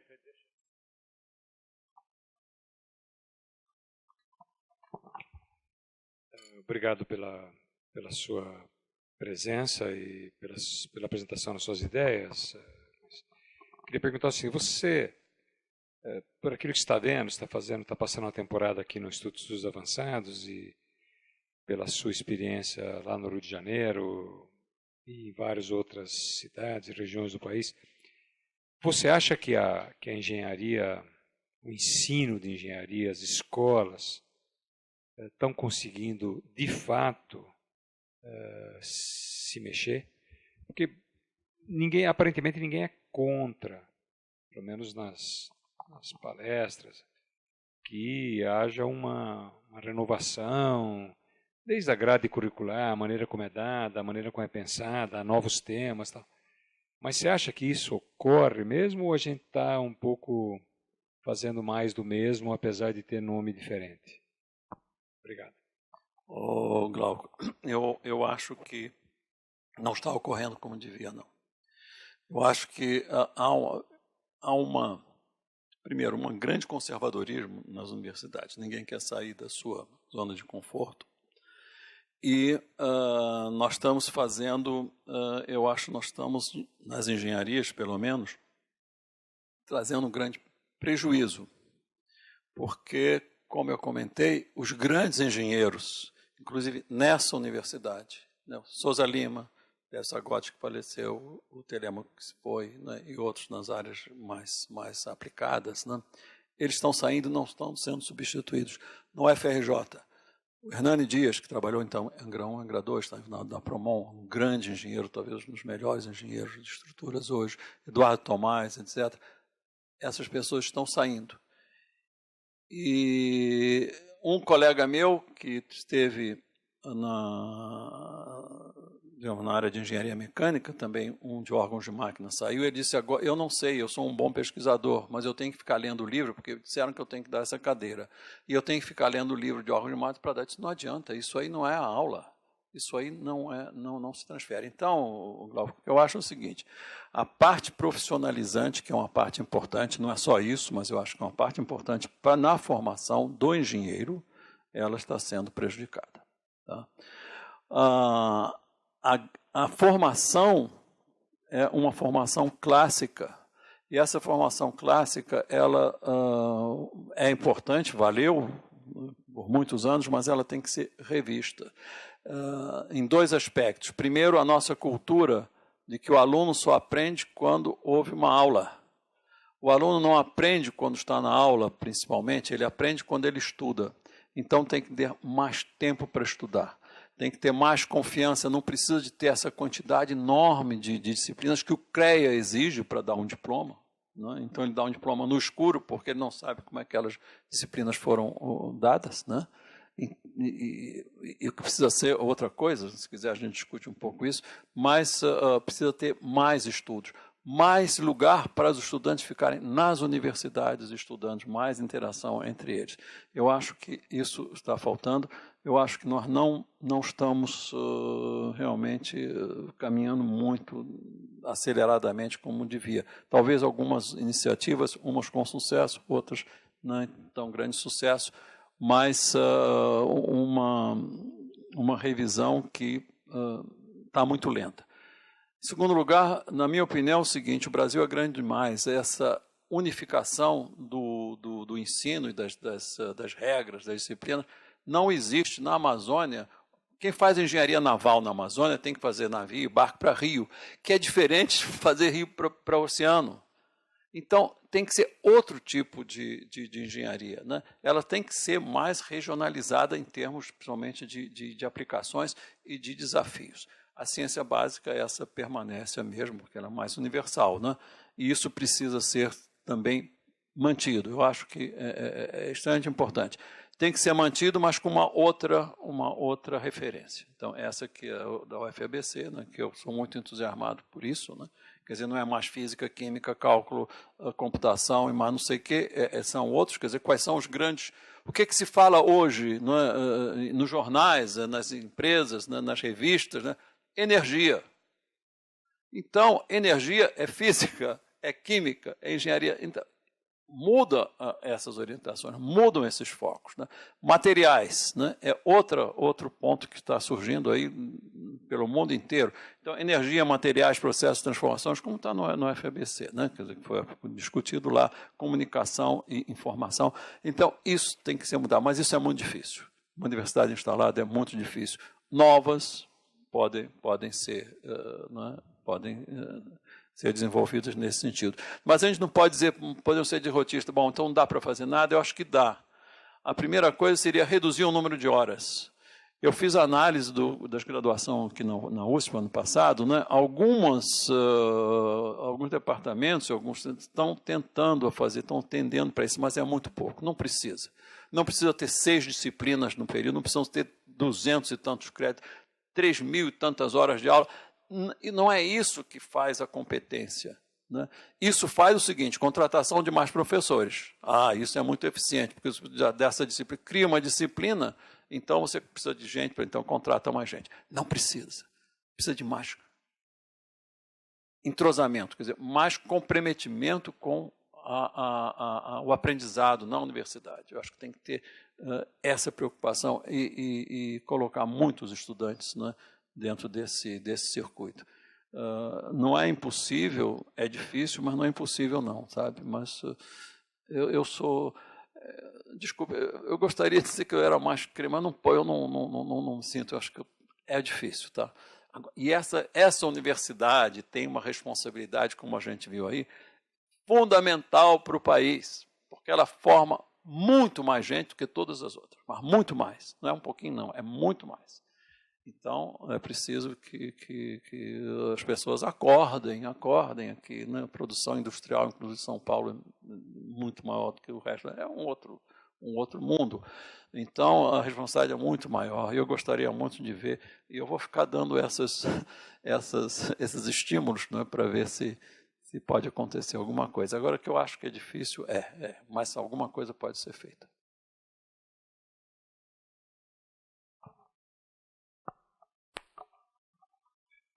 Bom, foi uma grande satisfação ouvi-lo com esse histórico extraordinário, que eu acho que isso também precisa ser divulgado, porque hoje em dia nós não temos ideia do que ocorreu no passado, por razões de ensino, por razões da ditadura, por várias razões diferentes. Mas eu vou lhe perguntar um ponto. Em relação à avaliação, você mostrou aquele quadrinho da UFRJ, em que você faz pontinhos, né? Então, aí acaba toda a avaliação de conhecimento. Quer dizer, então, eu vou dar 30 aulas, vou ter 30 pontinhos.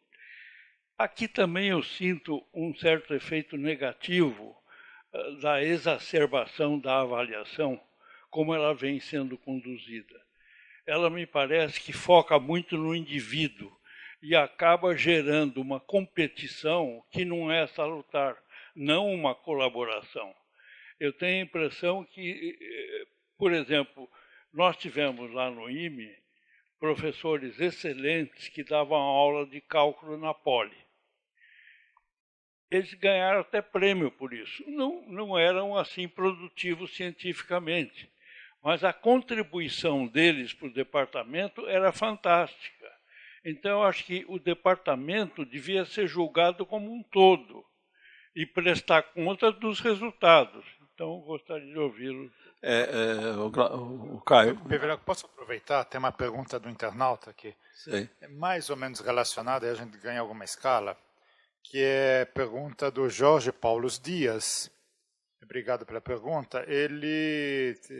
São duas. Primeira, como as universidades podem atrair estudantes para o curso de engenharia? Ele está pegando do lado de atração, vai. E segundo, o que as escolas devem fazer para preparar melhor os estudantes para ingressar na engenharia? Acho que aí escolas deve ser ensino médio, né? Bom, então vamos começar com a sua pergunta, depois a gente encaixa com a outra, né? Mas eu acho que o processo de avaliação está todo errado, de um ponto de vista, porque, inclusive, ele orienta a atividade dos professores, né, numa determinada linha que nem sempre é a melhor, e nem sempre é aquela que se encaixa mais na sua competência, na competência de cada um, né? E isso é no mundo inteiro, não é, também, quer dizer, não é só o nosso problema, a questão dessa produtividade medida em termos de número de artigos publicados em revistas, etc., né? Quer dizer, isso está fazendo que alguns professores, né, eles orientem a sua produção para a publicação. E aí você vê fatiamentos de trabalho científico. Eu publico um bocadinho aqui, um bocadinho ali, superpõe, publica em outra revista, etc. Quer dizer, o compromisso com o conhecimento, não é? Ele fica prejudicado. Segundo, Existe atividade na universidade, não é só pesquisa. A universidade não é um instituto de pesquisa. Não é um instituto de pesquisa é outra coisa. A universidade tem a parte toda de pesquisa, tem a parte de aprendizado, ensino-aprendizado, e tem uma parte também de atuação para a sociedade, né? Quer dizer, em certos departamentos, inclusive, isso é bastante importante, né? Então, isso é que tem que ser avaliado, né? Quer dizer, você tem que dizer, bom, o que você fez? Então, é essa a minha proposta do tal o currículo Ouro-Visio. O que você fez? A sociedade precisa saber. Olha, eu tive estudantes excepcionais, eu consegui que essa turma, não é? ou esse grupo, se interessasse por tal assunto e desenvolvesse tal projeto de iniciação científica com grande sucesso, né? Quer dizer, são coisas que são essas iniciações, né, ao conhecimento, essa capacidade de transmitir o conhecimento, né, de ter o reconhecimento dos próprios estudantes, né, daquele professor. E aí os estudantes são muito importantes nesse tipo de avaliação. E em alguns setores, a própria contribuição para o social. Então, a minha proposta lá no FEBC, viu, que nunca foi aprovada, porque o pessoal não gosta. Não era, como é que se faz a aprovação? A cada 3 anos, né, você faz o seu, aliás, um relatório cada ano, não, é um pouco mais extenso disso que eu estou propondo. Quais são as suas, o que você fez nesses 3 anos? Eu não vou te perguntar nem para preencher a coisa. Me diz o que você fez de mais importante. Aí aquele que deu um bom curso, mais importante que eu dei esse curso, viu? E você veja o que os alunos estão pensando desse curso. Ou fiz esse avanço do conhecimento, né, que teve tal repercussão, que foi publicado, sim, porque publicar é bom, não é ruim, não, é importante, né? Ou então, eu apostei nessa ideia, não deu certo. Isso vale também, né? Ou fiz essa cooperação com o exterior, etc. Então, esse é um ponto. Segundo ponto, você cooperou também para as associações científicas, você foi, por exemplo, fazer parte do comitê de CNPq. Isso é importante para a universidade também, ou da CAPES, ou da FINEP, ou, sei lá, do CNPq, CAPES, os outros, né? Você pertence a alguma associação científica, né, seja estadual, seja nacional, seja no exterior, conseguiu, você tem esse reconhecimento dos seus pares, né, porque isso é reconhecimento de pares, né? Você organizou congressos com reconhecimento, que você teve essas atitudes também nas associações científicas, organizar congressos, participar de reuniões, né? Não é só apresentar trabalho, não, mas a parte de organização para manter isso vivo, né? Bom, e, finalmente, perguntar cartas, quer dizer, quais são os seus pares no Brasil, ou eventualmente até no exterior. Aí você escreve, a universidade escreve, qual é a sua opinião sobre esse professor? Isso funciona. A gente tem, normalmente, essas coisas, aqui todo mundo é bonzinho, todo mundo vai dizer que é ótimo. Não é assim, não. Não é assim, não. Tem que ser uma carta séria, né? Uma das cartas que eu fazia isso quando eu tive até na PUC, numa época, né, para a promoção de um professor, até para o decanato, né, eu mandei uma carta. E uma carta belíssima da Universidade de Illinois, era na área de economia. Era o Isaac Kertzenetsky, não sei se vocês chegaram a conhecê-lo. Aí esse professor disse, só vou lhe dizer uma coisa, eu gostaria de tê-lo como titular e decano aqui na minha universidade. Basta. O senhor não está mentindo, isso é tão bom que se ele estivesse aqui, seria titular e seria o decano. Agora, com o professor Liu Shu, que foi para emérito também, vieram cartas do exterior de dois grandes autoridades em controle, dizendo que é uma pessoa extraordinária, né? E além de tocar violino, sabe? Então, isso vale. Agora, quando isso é proposto num conselho universitário, que eu tenho uma certa antipatia por conselhos universitários, mas, enfim, tem que existir, né? Não aceitam. Sabe por quê? Não é objetivo. Não é? Então, eles querem uma avaliação computacional. Então, não precisa de gente, né? Você sempre aí preenche essas coisinhas, põe no computador e sai o resultado. Quer dizer, você não sabe com quem está lidando. Então, isso não funciona. Tá? Tem que ter outro tipo de valorização. Com relação à pergunta como é que atrair... Bom, as escolas de engenharias podem atrair estudantes, não é? E eu acho que essas iniciativas que aí, eu acho que esses cursos de engenharia de produção têm tido muito benefício, inovação. Venham para cá e vocês exercitem a sua capacidade criativa, né? Quer dizer, é de uma maneira talvez até um pouco mais geral, mas excitar um pouco a criatividade dos estudantes. Vocês aqui vão aprender a ser criativos e com essa criatividade vocês terão oportunidade em qualquer área, né? Mas talvez o que seja mais essencial, né, para a atração é a atividade industrial, né? Se essa atividade industrial ela é reduzida, os estudantes não têm muita, né? Isso aí ficou muito claro no período anterior, né, em que nós tivemos grandes alunos de pós-graduação, poucos alunos, porque a indústria atraiu, né, e quando isso não acontece, então eles se derivam para pós-graduação. Sobre esse ponto, tem uma experiência aqui na Poli. Durante um bom tempo, o curso de engenharia... Bom, o vestibular era o seguinte, entrava-se para a Poli, né? Depois mudou. E internamente, a engenharia civil, quem tem a habilitação isolada, que tem maior número de vagas, ela tinha uma disputa menor do que outras, né? E aí foi feita uma série, discussão interminável, se mudou, etc. E uma das formas de atrair os interessados em engenharia civil, que se deliberou na época, funciona até agora, foi passar a escolha para o vestibular. Tá? Então, no vestibular, para a Poli, você já escolhe engenharia civil e algumas outras. Tá? Porque aí a ideia era, bom, aí o aluno quer mesmo fazer civil, ele não vai abandonar, não vai pedir o curso, etc., enfim, mas a origem era que a procura era menor. Durante a fase que a gente teve um desenvolvimento mais rápido, inclusive da construção, que você mostrou ali, não? Foi nos anos 2005, 2006, 2000. Aconteceu uma coisa. O curso mais procurado foi o de civil. O curso mais procurado foi o de civil. E aí toda aquela lógica não se sustentou, né?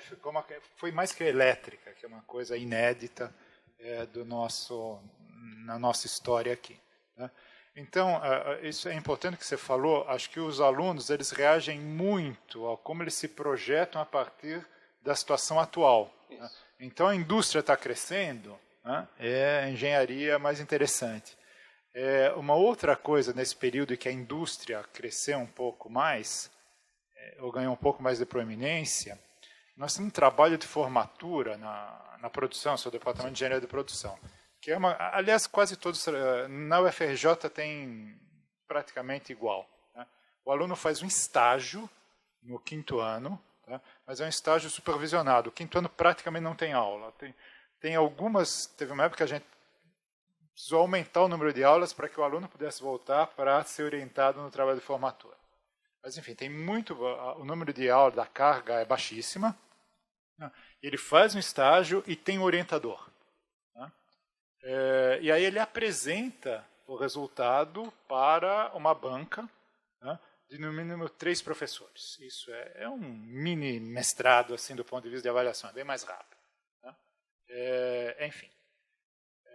E a gente sempre acompanhou quais eram os tipos de trabalho, onde faziam, etc. Eles sempre, ao longo assim, dos anos 90, 2000, a hegemonia era sistema financeiro, né?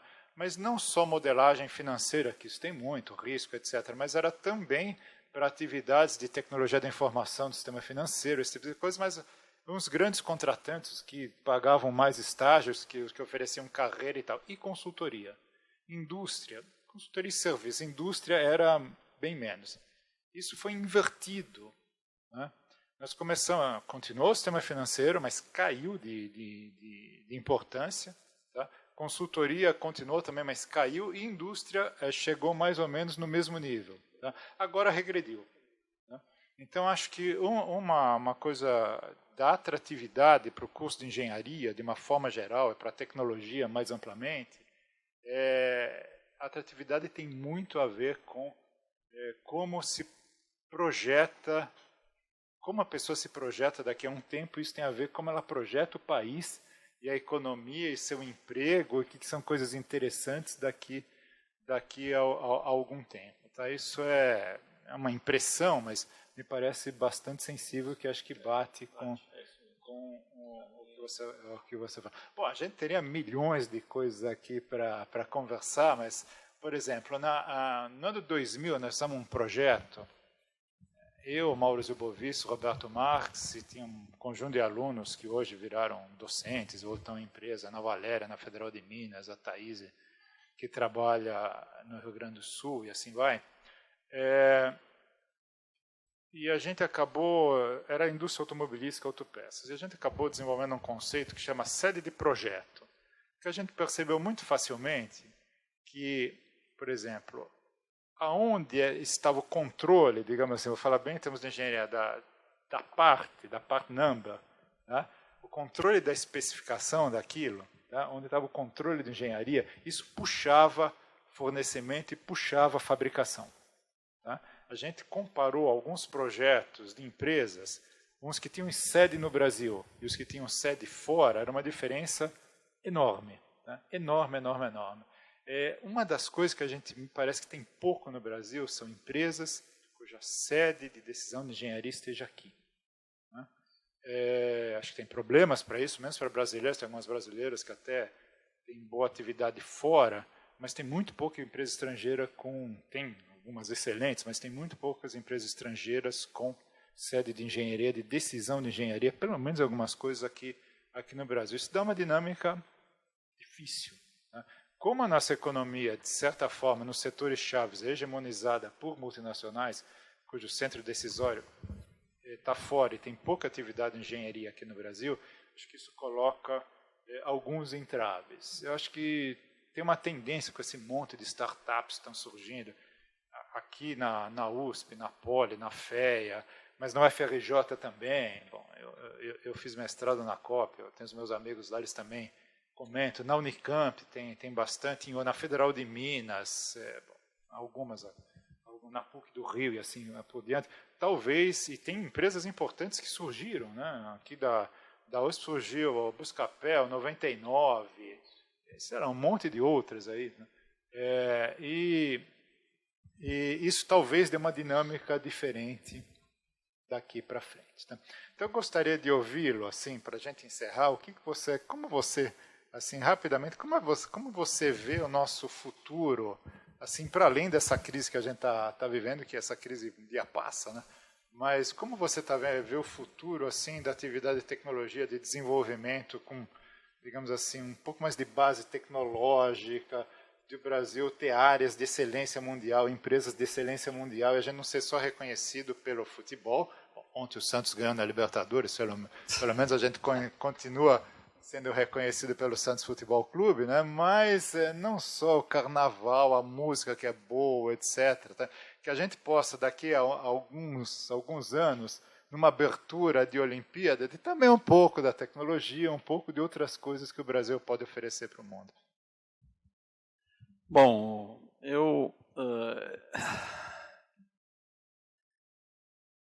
uma pergunta que complicada. Encerrar. Pois é, Mário, mas eu vou dizer, a minha hesitação é o seguinte, porque ou eu digo o que realmente eu penso, né? E aí, pelo menos num prazo relativamente longo, talvez não muito longo, não é muito promissor. Eu acho que nós estamos numa situação muito complicada, e não é de hoje também não, porque isso tem uma cultura envolvida. Porque, Mário, veja o seguinte, né? Nós temos vícios culturais. E esses vícios culturais, eles são muito difíceis de ser resolvidos a longo prazo. Porque não é só a questão da empresa e dessas iniciativas brasileiras. Eu já dei esse exemplo da Consub, o Glauco sabe disso. Outro exemplo foi daquele robô, né, que foi desenvolvido com a COP, com o Liu Shu, que é esse controle, uma empresa até do Nordeste, que fabricou um robozinho. O sujeito começa a fabricar, vem uma outra empresa de fora, compra e fecha. Então veja o seguinte, isso é uma questão cultural. Não é, o que essas pessoas... Bom, o sujeito oferece um dinheiro, inclusive reembolsa FINEP, reembolsa não sei o quê, mas eu vou fechar... Se, num outro país, eu diria, por exemplo, na Alemanha, que eu vivi lá há algum tempo, né, e nos Estados Unidos também, principalmente agora nesse governo, mas na Alemanha, não vendo, porque o país, o nosso desenvolvimento, a nossa presença no mundo, o que isso pode dar de empregos, de novas tecnologias, é mais importante do que o dinheiro que eu vou ganhar. Mas aqui não é assim. Então, como é que você pode, não é, torcer esse tipo de atitude para que ele diga, eu não vendo? Como a Petrobras, quando foi para a Consub continua desenvolvendo, eu pago. Eu pago porque eu quero ter, tá bom, preciso de alguns suecos, agora eu compro alguns suecos, mas eu continuo pagando você para desenvolver o nosso. Quer dizer, essa vontade de dizer, olha, nós podemos e nós temos condições para isso. Tá? Então, eu acho que é difícil porque existe essa cultura. Bom, agora vocês vão me dizer, bom, mas tem coisas lá, tem vários exemplos, que é um exemplo interessante, é a WEG Motores, que é um exemplo extraordinário, quer dizer, foram 3 engenheiros, não é, que começaram uma empresa, não é, e foram em cooperação com a Universidade Federal de Santa Catarina, que tem um papel muito importante nisso, conseguiram ir para diante. Bom, então, tem essa dificuldade. Segunda dificuldade, que até hoje não se concretizou, não é, de uma maneira completa, com algumas iniciativas, como eu citei, quer dizer, Brasília na área de engenharia civil e barragens, etc., não é, a Embraer, a Petrobras em exploração de petróleo, não é, a área espacial, etc. Não existe um projeto nacional de longo prazo. Cada governo que entra, ele simplesmente cancela o que o outro fez e começa, até o mesmo governo, o mesmo tipo de compromisso social. Então, não pode. Né? Nós temos que... eu vejo com muita dificuldade, para te responder, muita dificuldade. Eu acho que era preciso um grande esforço, um grande movimento nacional para a gente fazer isso. Né? E não pensaria, viu, num primeiro estágio, assim, dizer, não, vamos fazer o que precisamos fazer para o Brasil ir para diante, etc. Tem que fazer primeiro uma série de análises. Essa, ver o Brasil pelo avesso, eu acho que é importante, porque nós estamos no mundo, nós não estamos isolados no mundo. E o Brasil é importante, como eu mostrei aqui, e os outros nos veem. Né? Então, a gente tem que ver o Brasil pelo avesso. Segundo, maior união nacional. Não é? A gente fala internacionalização, que é importante, eu não estou negando isso, mas e nacionalização? A gente se dá? Se um estudante do UFRJ de engenharia do 3º ano vier aqui para a Poli e disse, bom, eu estou no 3º ano, quero continuar no 4º, aí eles vão ver a equivalência de disciplinas, quantas equivalências ele vai ter? E a vice-versa, se um estudante da Poli for para lá e diz, não tem esse itemzinho na ementa, ó. Pelo amor de Deus, isso é mediocridade. Né? Exemplo, outro, desculpa, eu vou falar agora, mais uns 2, 3 minutos.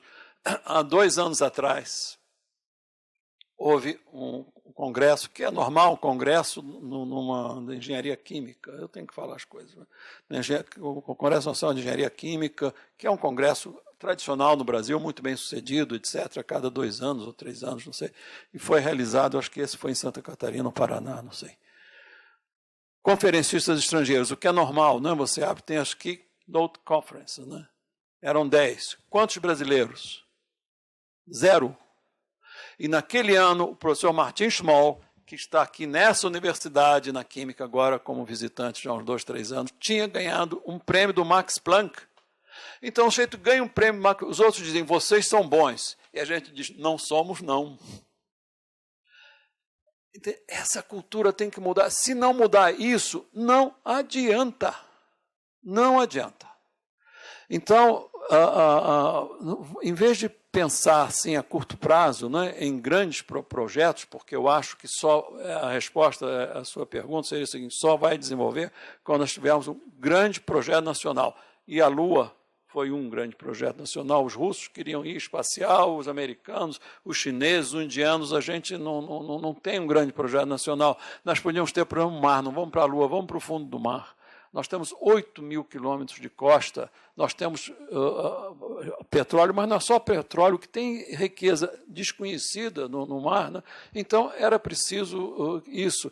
Faz um submarino que voa, porque não existe no mundo, porque se existir no mundo, vai acontecer isso, vamos importar.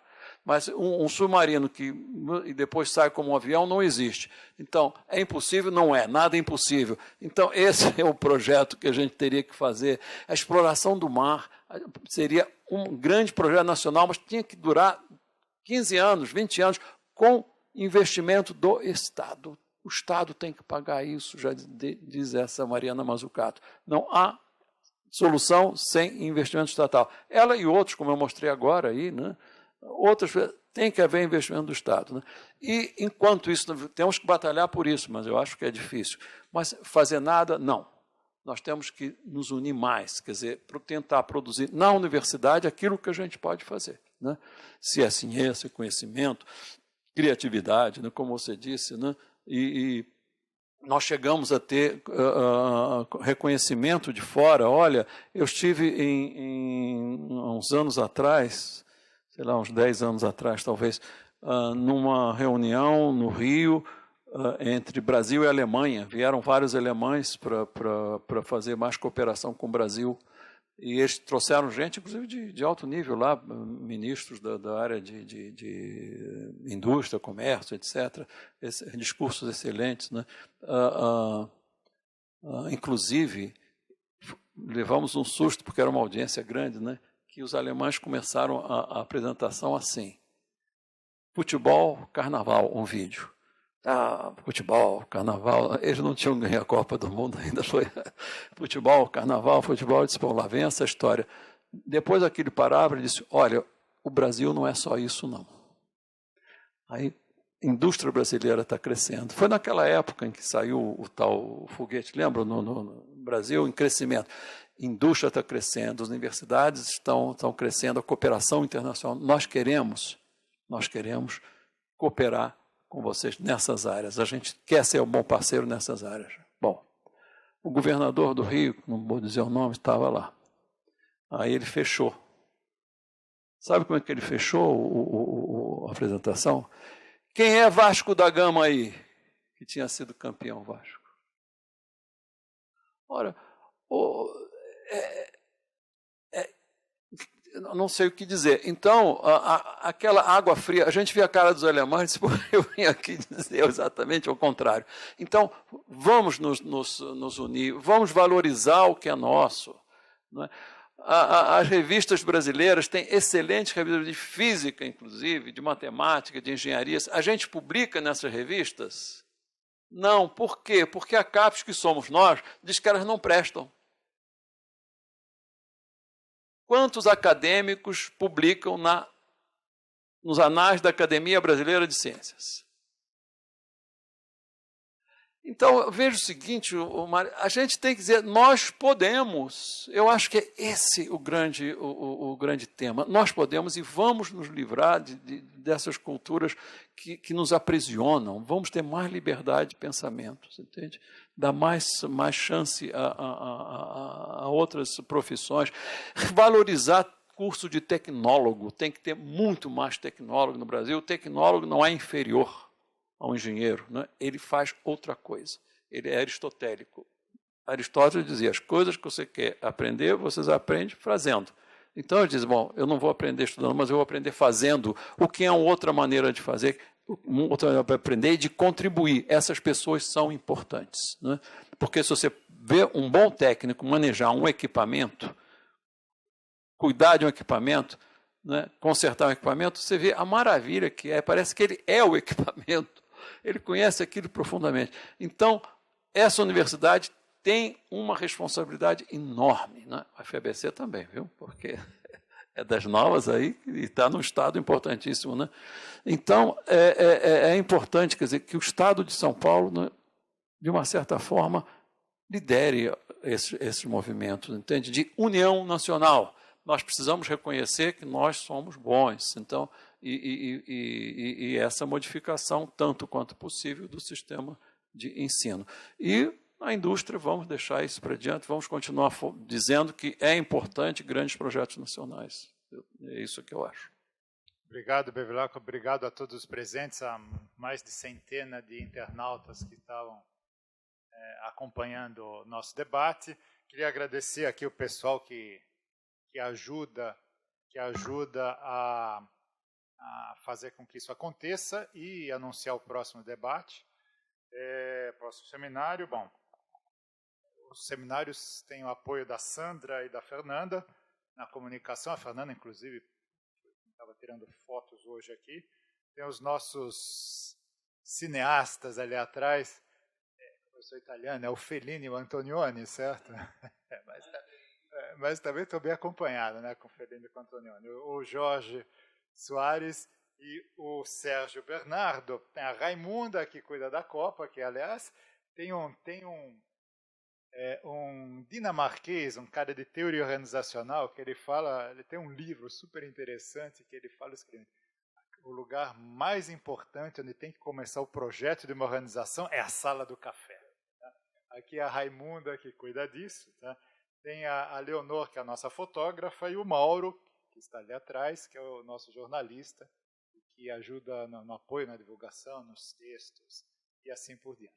Daqui a alguns dias, a nossa equipe vai fazer uma edição no texto, no vídeo, vai subir esse vídeo na videoteca do Observatório, e ele vai estar disponível para consulta, gratuito, obviamente, só entrar no site do Observatório e assistir esse vídeo e mais, um pouco mais de 100 vídeos que a gente tem lá sobre os vários assuntos que a gente trabalha e discute aqui. E no dia 19, daqui a 2 sextas-feiras, nós vamos receber o Fábio Gandur, da IBM, que vai discutir novas formas de produzir conhecimento. Elas existem mesmo? O debate vai estar coordenado pelo Glauco Arbix. Eu não vou estar, eu estou na Universidade Federal do Cariri, em Juazeiro do Norte, onde vou fazer um debate, pedir a benção do Padre Inciso e fazer um debate também sobre criação de startup, inovação, etc., a convite deles lá. Muito obrigado, até a próxima oportunidade.